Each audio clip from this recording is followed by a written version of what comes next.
Hello, everybody. There's one last point, talking about the end of our lives, that I would like to discuss with you, and that is organ transplantation. In my country, you need a kind of ID in which it says that you are ready to give an organ if you're dead or if you're dying. In other countries, I've read they have turned it the other way around.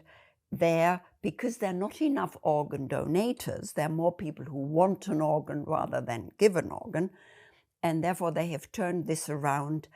In those countries, doctors, medical men are able to take an organ out of a dead body unless the person has expressly said he or she doesn't want it.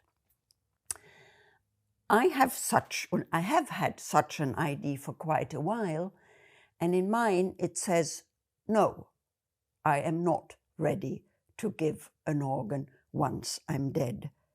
And I would like to explain to you, because that is not the propaganda that is going on, is all for organ donating, isn't it?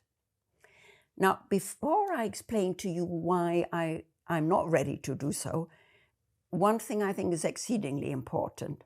I think this whole organ donating business only works two ways, meaning I would only be allowed, I think, to take somebody's organ if I am also ready to give one. Otherwise, I think this would be totally unfair. But since I'm not going to take one, I don't think I am under the obligation to give one. Now, to explain to you why I'm not ready to give one, I've got to go back a little into the history of humankind. Graves, archaeologists tell us, for tens of thousands of years, our ancestors have buried their fellow human beings. So, for tens of thousands of years, they had to decide when somebody was dead and so could be buried. And for that equally long period of time, there were two methods to find out if somebody was dead or not. One was the pumping of the heart. Quite easy, of course.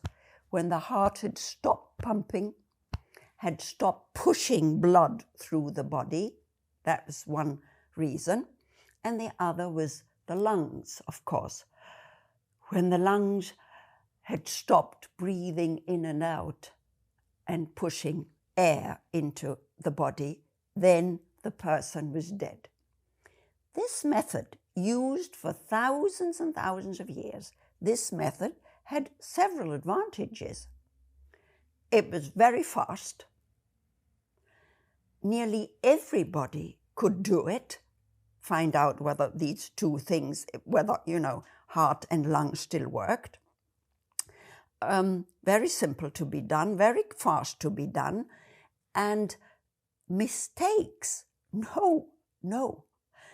We all know these stories of somebody lying in a grave and not being dead really, trying to make contact with the outside world because the poor chap wasn't dead really.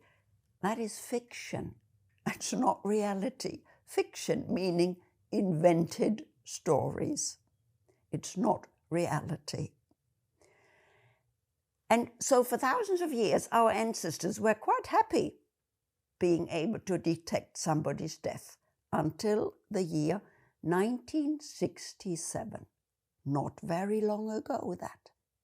In that year, Christian Barnard of South Africa transplanted the first human heart. And with that scientific revolution, he set a competition going, because worldwide scientists, medical scientists, now worked on the same thing. So much so that only 2 years later, in 1969, a discussion began among the scientists, the medical scientists, and also ethical scientists, moralists, about the definition of death. Or maybe it would be more correct to say the redefinition of death. When was a person actually dead? Because, and this is exceedingly important to be aware of.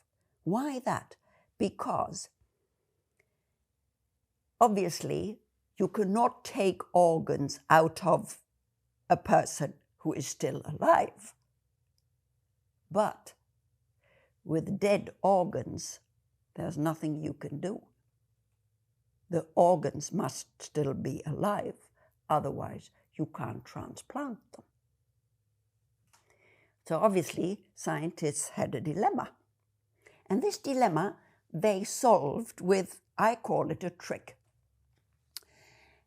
They solved it by the clear distinction of body and mind. I know exceedingly little about Eastern philosophy, but it seems, I read, that that is one of the main distinctions between Western and Eastern philosophy. This clear distinction, Western, between body and mind.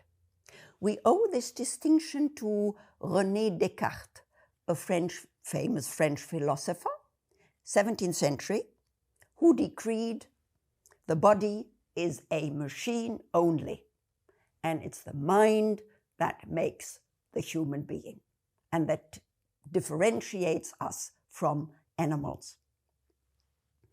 Descartes is also the one with a very famous sentence, and please think about this, this is very interesting and very important, with a very famous sentence, I think, therefore I am.